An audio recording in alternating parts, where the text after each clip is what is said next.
Fala galera, e aí, como é que vocês estão? Tudo certo? Gente, vim aí só pra aparecer rapidinho aqui, só pra ver como é que vocês estão, se tá tudo bem, como é que tá sendo as dúvidas aí em relação à matéria, né? Lembra de qualquer coisa, entrar lá no fórum, manda uma mensagem, pergunta, ou então, nos grupos do WhatsApp ali, manda qualquer coisa que precisar, tá? Galera, vamos lá. Densidade, difusão e efusão de gases. Nosso Tetra 1, frente 3, né? As aulas 11 e 12. Vamos nessa. Então a gente começa aí a ideia de densidade. E para começar a falar de densidade de gás, a gente vai lembrar primeiro a equação de Clapeyron. Então, com base na equação de Clapeyron, olha só, a gente viu aí que a equação de Clapeyron, né? PV igual a nRT. Lembra lá que o padre voador não retorna à Terra. Agora, esse N, o número de mol, nós calculamos ele por regra de 3, mas a gente também já viu que ele pode sair por uma fórmula, que o número de mol nada mais é do que a massa da amostra do gás que eu tenho, por exemplo, sobre a massa molar do meu composto. Então, se eu tenho, por exemplo, 48 gramas de gás oxigênio, eu sei que um mol de oxigênio pesa 32. 48 por 32, eu vou ter o número de mol de oxigênio, para jogar aqui no PV igual a nRT. Agora, ao invés de fazer conta, vamos pegar esse valor aqui, esse M sobre massa molar, e substituir isso no lugar desse N. Aí eu vou ter que P vezes V é igual a massa vezes R vezes T sobre a massa molar. Isso aqui a gente já viu, já falamos aí em outras aulas. Agora a gente vai pensar o seguinte, eu vou ter aqui massa sobre massa molar. Essa massa molar que vai estar dividindo, eu vou passar para o outro lado multiplicando. Então vai ficar pressão vezes volume vezes massa molar. É igual a massa vezes R vezes T. O volume eu vou passar dividindo. Só que, peraí, massa por volume é densidade. Então, olha só, vou mostrar essas contas para vocês, porque só falando aqui está ficando estranho. Fazendo a transformação que eu comentei, massa sobre massa molar, e isolando, jogando a massa molar para a esquerda, o volume para a direita, eu fiquei com massa sobre volume, que é densidade.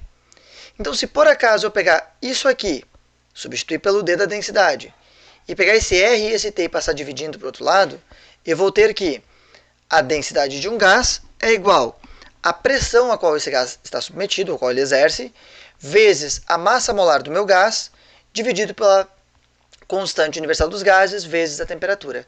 Então, essa aqui é a equação que você vai ter para a densidade. Quando a gente fala de densidade de gás, uma das coisas que mais aparece é perguntar assim, professor, tal gás flutua ou vai para o chão? Por exemplo, gás hélio, quando eu encho um dirigível, esse dirigível ele vai subir ou ele vai ficar no chão? Se eu pegar um balão e encher com gás hélio, ele tem um comportamento. Se eu encher ele com o gás oxigênio, ele vai ter outro comportamento. Ou se eu encher com CO2, soprando, por exemplo. O que eu preciso pensar e ter claro aí é essa noção da densidade.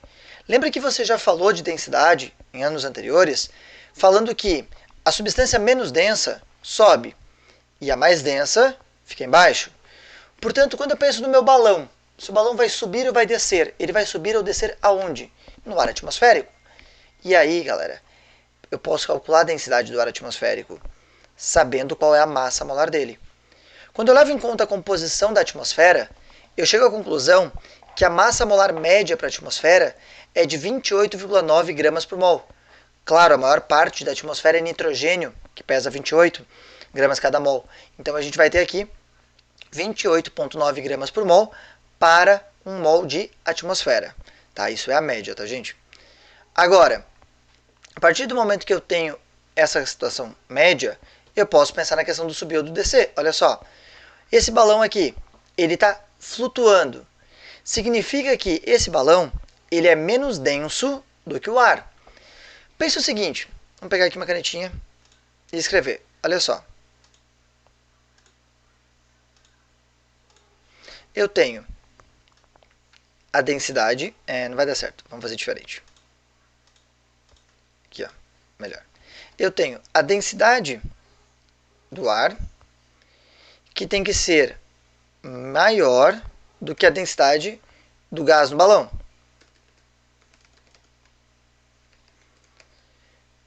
Então, essa é a situação que eu tenho para que esse balão aqui suba. Como é que eu vou fazer isso?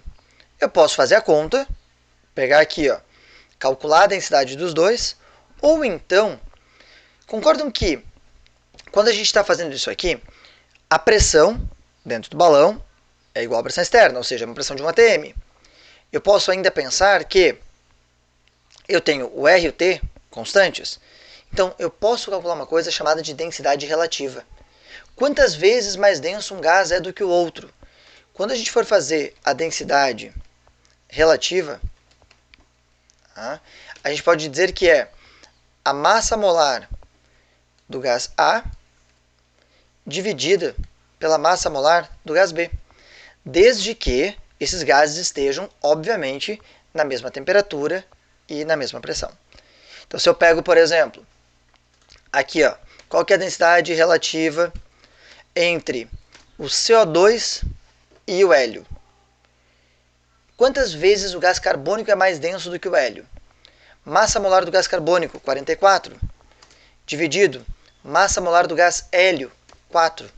Então eu posso dizer que o gás carbônico é 11 vezes mais denso do que o gás hélio. Portanto, se eu pensasse no gás carbônico e no gás hélio, o gás hélio iria flutuar numa amostra de gás carbônico. Cuidado que eu estou falando do gás carbônico, tá, gente? Se eu fosse fazer com a atmosfera, para ver o comportamento dele, seria aqui, ó, 28,9. Aí, vamos só botar essa barra um pouquinho para o lado. Aí a minha razão não é mais de 11 vezes. Quando eu divido 28,9 por 4, eu vou ter 7,2.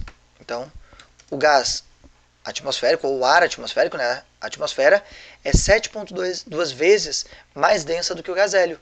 Por isso que esse balão de gás hélio sobe na atmosfera. Se eu trocar o meu sistema por CO2, imagina que eu vou trocar aqui, ó. Tá? Então, para fazer a mesma ideia para o CO2, densidade relativa vai ser igual a 28,9 dividido por 44. Quando eu dividir 28,9 por 44, eu vou ter 0,66 aproximadamente. O que significa isso? Como o número deu menor do que 1, significa que o gás carbônico é mais denso do que o ar atmosférico. A gente percebe isso aqui pela massa, né? Portanto, um balão cheio de gás carbônico não teria esse comportamento de subir, e sim teria esse comportamento aqui, ó. Por isso que um balão de festa, quando você enche ele soprando e você está expelindo na sua maior parte CO2, você pode dizer que ele vai ficar no fundo aqui. Agora, posso ainda dizer, gente, que eu posso estar trabalhando na CNTP. Se eu estiver trabalhando na CNTP, qual que é o volume de um mol de qualquer gás na CNTP? Pensa aí. Chegou? Lembrou? Um mol de qualquer gás na CNTP equivale a 22,4 litros. Portanto, eu posso mudar isso aqui e dizer que na CNTP a densidade de um gás é igual à massa molar desse gás dividido por 22,4 litros, que é o que ele ocupa. Beleza? Então, densidade de gás, essa é a ideia aqui. E agora, o que é mais denso? O ar atmosférico seco ou o ar atmosférico úmido? Um dia de umidade, eu posso dizer que o ar está mais denso ou menos denso? Para a gente avaliar isso, eu peguei um exemplo que é resolvido do nosso livro. Se você for lá no capítulo 3 da frente 3, capítulo 2, perdão, da frente 3, que é estudo dos gases, e pegar o exemplo resolvido 17, você vai encontrar essa pergunta.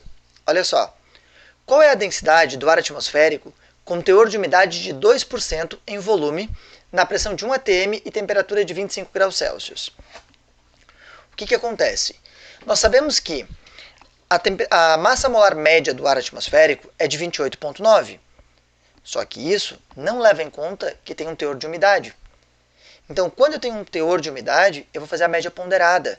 Igual a gente fez no início, nessa mesma frente, para achar a massa do elemento. Massa do primeiro vezes a porcentagem, mais a massa do segundo vezes a porcentagem. Como a massa do ar atmosférico é 28,9, eu vou fazer 28,9 vezes 98, perdão, aqui ele arredondou, tá? Mas seria 28,9 vezes 98% mais 18, que é a massa da água, vezes 2%. Tudo dividido por 100%. Aí a gente vai ter que a massa do ar úmido é de 28,78 gramas por mol. Galera, se a massa do ar úmido é de 28,78 gramas por mol, reparem que ela é menor do que a massa do ar seco, que era de 29. E aí a gente já consegue determinar que o ar, quando está úmido, tem maior teor de vapor da água, significa que ele vai ser menos denso do que o ar atmosférico seco. Tanto que a gente calculou aqui, ó, a ideia, tá, da densidade. Então, calculando a densidade para o ar atmosférico úmido nessa condição, a gente vai ter uma densidade de 1,178. Agora, se eu dividir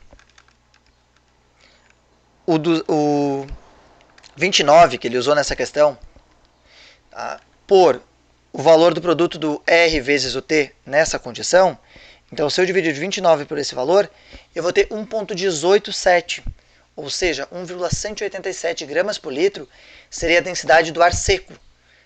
Então, só para a gente comparar, se fosse a densidade do ar seco, fazer assim vai ficar melhor, né? Densidade do ar seria de 1,187 gramas por litro. Reparem então que o ar atmosférico, quando úmido, ele é menos denso do que o ar atmosférico seco. Isso contraria um pouco a nossa lógica, né? Porque você imagina que tem água, que deveria ser mais denso. O problema é que quando entra água, altera a composição. E a massa molar da água é menor do que a massa molar dos outros gases que compõem a atmosfera. Por isso que o ar acaba ficando menos denso. Beleza? Dá uma lida nesse exemplo, depois tem uma explicação ainda sobre ele, tá? Recomendo bastante aí para vocês essa ideia do exemplo 17. Vamos avançar aí? Aí nós temos mais dois termos nessa aula. Conceito de difusão e de efusão. Olha só, o que é efusão? A efusão é a passagem de um gás por um orifício muito pequeno. Olha esse sistema. Eu tenho um sistema fechado, uma divisória aqui no meio e as moléculas do gás estão aqui, ocupando todo o recipiente. Tem um orifício bem pequenininho. Quando esse orifício é aberto, da retirada dessa divisória, o gás vai passar por esse orifício e vai ocupar o recipiente todo do outro lado. Agora, se a efusão é essa passagem do gás por um orifício pequeno, a difusão é a propagação do gás por todo o ambiente. Aquilo que nós falamos em sala sobre o ar do ar-condicionado se espalhar na sala toda, ou sobre o próprio gás que está aqui, ó, passando por esse orifício e depois se espalhando por todo esse outro lado do meu sistema. Se eu pegasse um sistema que não tem mais o orifício e só vou erguer a divisória aqui, ele vai ocupar todo o recipiente. Portanto, efusão, passagem por orifício pequeno, difusão, espalhamento, propagação do gás por todo o recipiente, por todo o ambiente que contém esse gás. Vamos nessa. Quando a gente fala da difusão e da efusão, a gente acaba falando da lei de Graham. Qual que é a ideia dessa lei?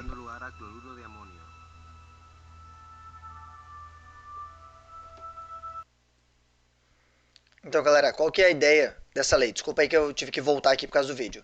Olha só, a lei de Graham, ela vai me dizer que para gases A e B, nas mesmas condições, eu vou ter que a velocidade do gás A sobre a velocidade do gás B, ou seja, a razão das velocidades, é proporcional à raiz quadrada da massa molar do gás B sobre a massa molar do gás A.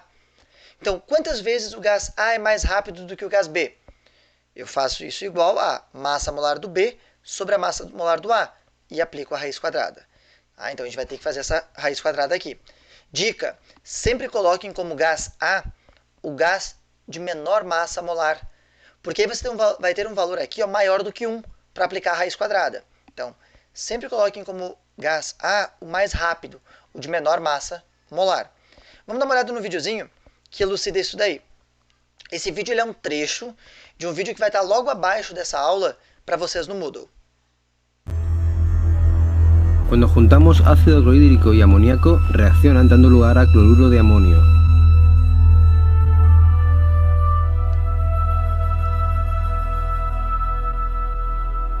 El cloruro de amonio aparece como un sólido blanco, en forma de humo.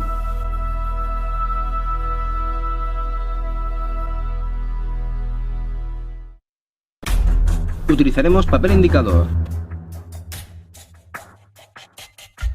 bastoncillos para los oídos, de cualquier marca, y los colocaremos doblados en los tapones.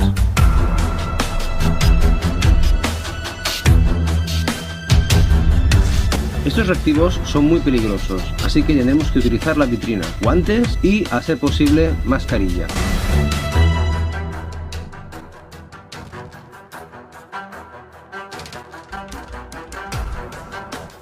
Impregnamos con ácido clorhídrico los bastoncillos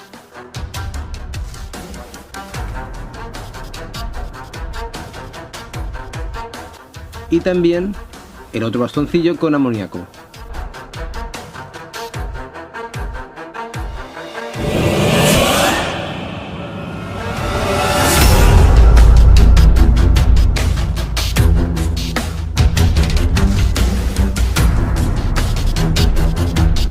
Introduciremos los tapones a la vez. El papel indicador dará color verde para las bases y color rojo para los ácidos.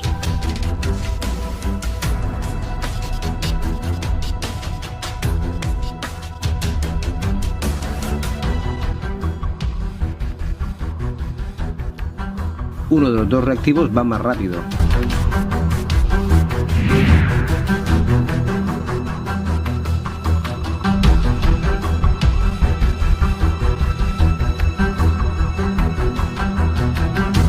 Claramente, Então, deu para ver aí no vídeo que um dos gases, né, ele percorreu um caminho maior do que o outro. Isso está associado à lei de Graham. Então, nós podemos concluir, gente, que quanto maior for a massa de um gás, menor é a sua velocidade, quando comparado a outro gás. Tranquilo? Isso a gente discutiu um pouquinho lá nas primeiras aulas de variáveis de estado. Vamos dar uma olhada melhor nessa imagem? Então, vamos fazer assim, ó. Eu peguei aqui do vídeo a imagem, tá? E lembrando que ele colocou amônia, NH3, e ácido clorídrico. A ideia dele era que quando os gases se encontrassem, formaria cloreto de amônio. Olhem o vídeo completo, tá? O vídeo completo tem uns 6 minutos. Eu não quis deixar aqui, porque senão nossa aula ia ficar muito demorada. Então, a amônia, que vai ter caráter básico, percorreu esse caminho todo aqui. Eu medi esse caminho. Tá? Ele deu uma certa medida, depois ele vai aparecer aqui para nós. E depois o ácido clorídrico percorreu esse caminho. Segundo a lei de Graham, qual vai ser a razão entre essas velocidades? Quantas vezes mais rápida é a amônia do que o ácido clorídrico? Vamos dar uma olhada aí. A velocidade, então, da amônia em relação à velocidade do ácido clorídrico é igual a raiz quadrada da massa molar do ácido clorídrico pela amônia. Fazendo isso, 36,5 dividido por 15, a gente vai ter aqui, olha só, vamos só arrumar isso aqui, né? Que não é 15, né? Vamos botar o valor correto ali, só um segundo aí, vamos editar isso aqui. Então, arrumado aí, né? Vamos voltar lá para nossa aula. Pronto, editado. Voltando aí. Então, 36,5 por 17, né, gente? 14 mais 3. E quando a gente faz essa divisão, 36,5 por 17 vai dar 2,14. Quando eu aplico a raiz quadrada de 2,14, eu vou ter 1,46. O que significa isso? Significa que a velocidade da amônia é 1,46 vezes mais rápida ou maior do que a velocidade do ácido clorídrico. Logo, eu imagino que a amônia tenha percorrido um caminho aqui aproximadamente 1,5 vezes o caminho do ácido clorídrico. Bom, olhando para a figura já dá para ter uma noção em relação a isso. O que eu fiz? Pegando essas medidas aqui, eu cheguei à medida da distância. Olha só, 16,64 centímetros para a amônia e 7,57 centímetros para o ácido clorídrico. Quando a gente vai fazer essa conta, então, distância percorrida pela amônia e distância percorrida pelo ácido, fazendo essa razão, eu chego a 2,2. Poxa, deu bem diferente do 1,46.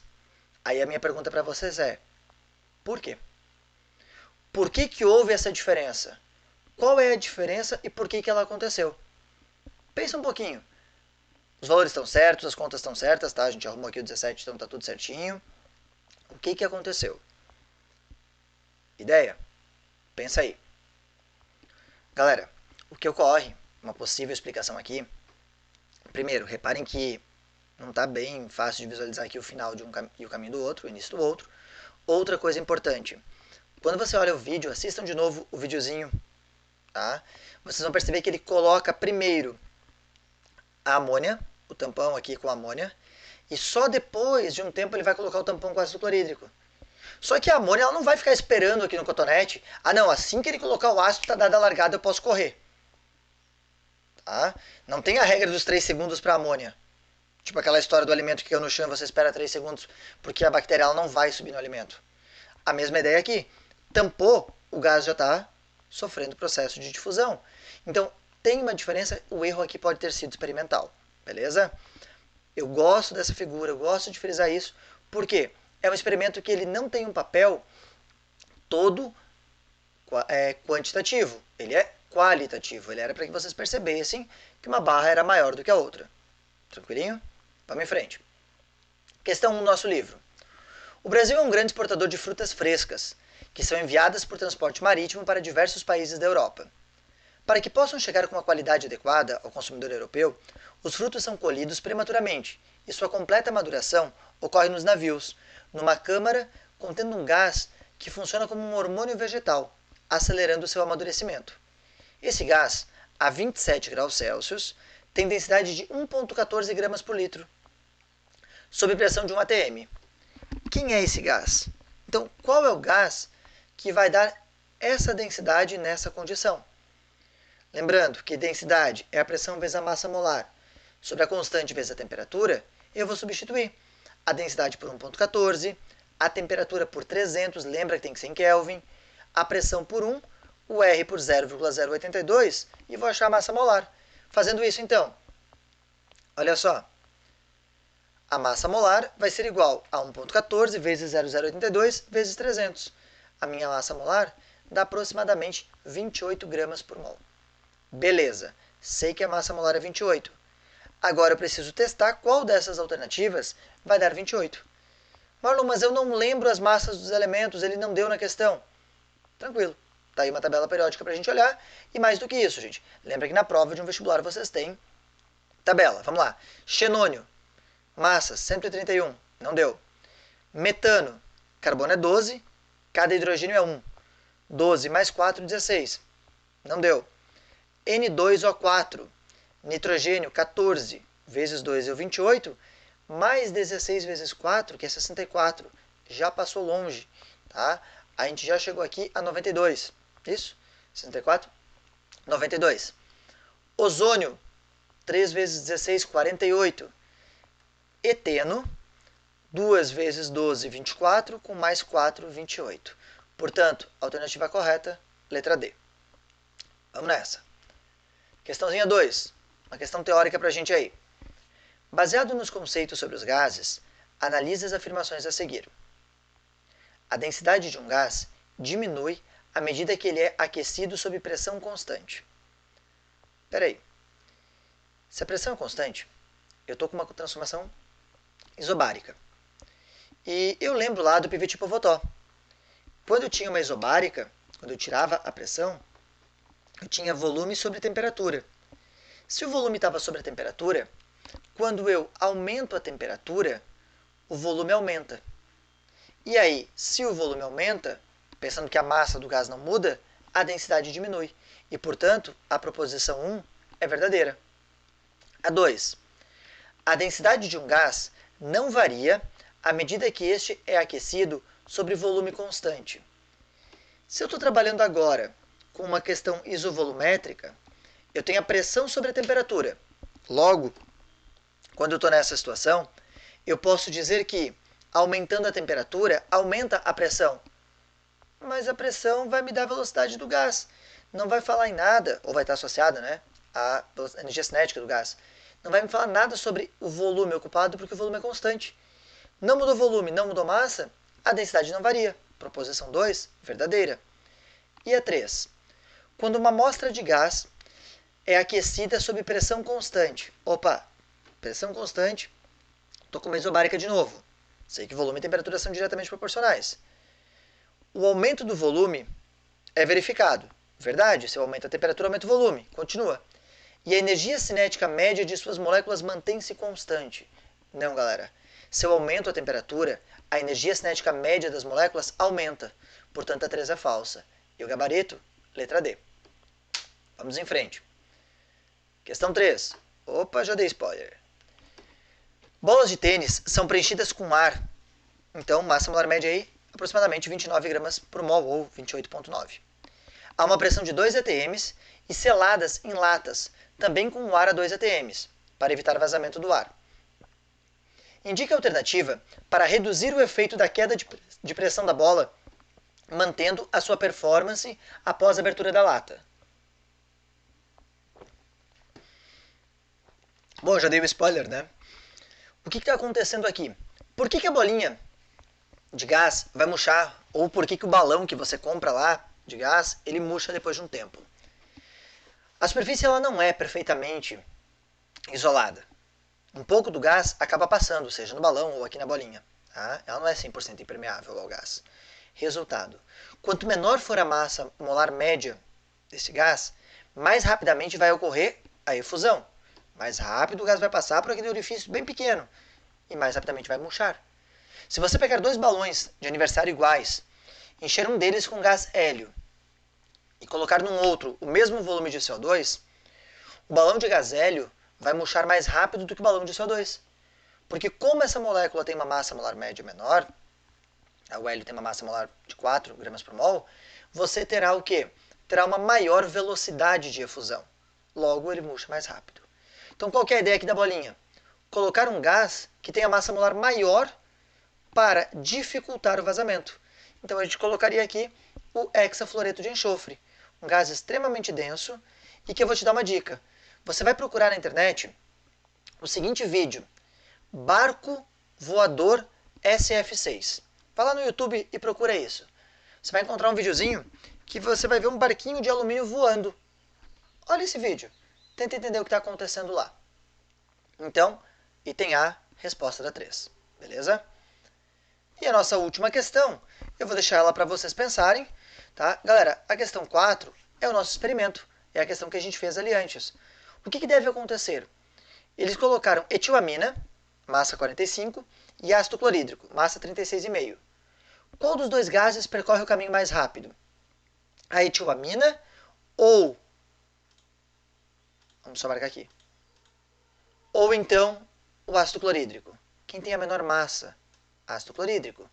Portanto, se forem colocados exatamente ao mesmo tempo, vamos minimizar e eliminar aquele erro do experimento anterior, o que vai ter que acontecer? O anel de cloreto de etilamônio, o cloreto, o sal que vai ser formado aí, ele vai estar mais próximo de quem? Do ácido clorídrico ou da etilamina?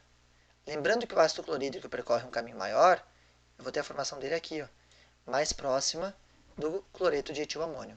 E, portanto, o gabarito é a letra E. Beleza?